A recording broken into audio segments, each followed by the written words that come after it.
One of the more bizarre elements yesterday was the reference to the hostages by Donald Trump.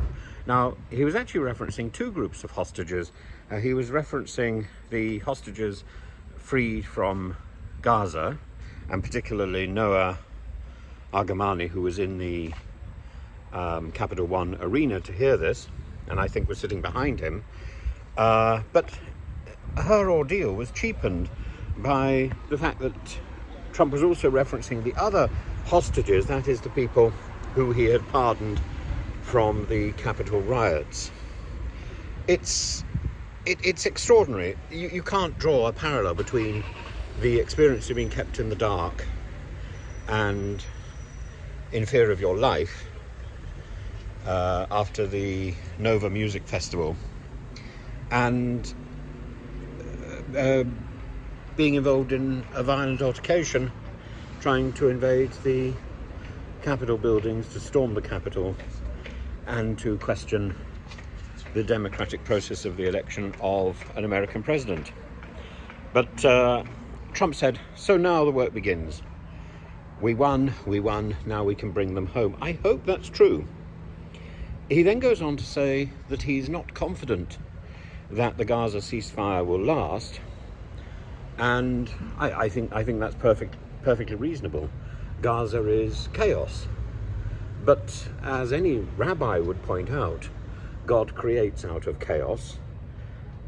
We are expected to follow the example of the Almighty and expected to do the same thing, to participate in that process of creation out of chaos.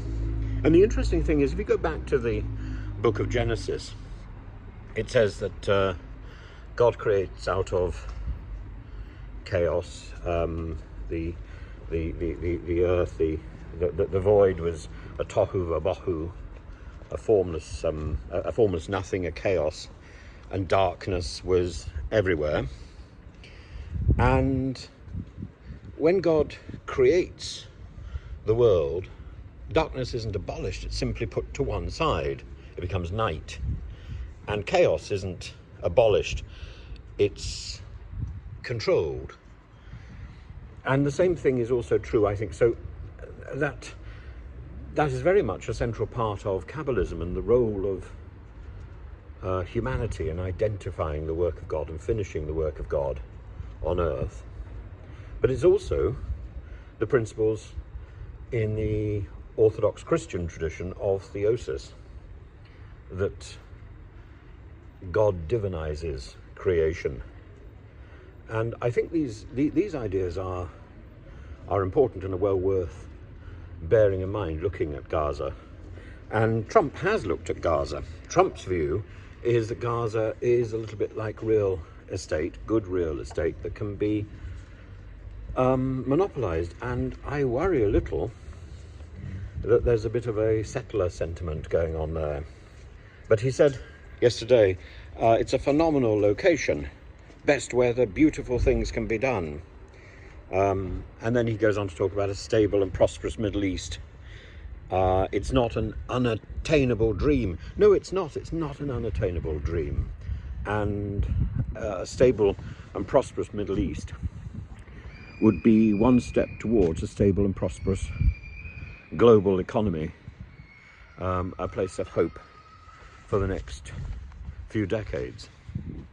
But it will start with sorting out the Middle East problem, and it's been going on for too long, and it needs to be addressed. And part of that address is to recognize a Palestinian state, and that's something the UN could do. It's already got examples and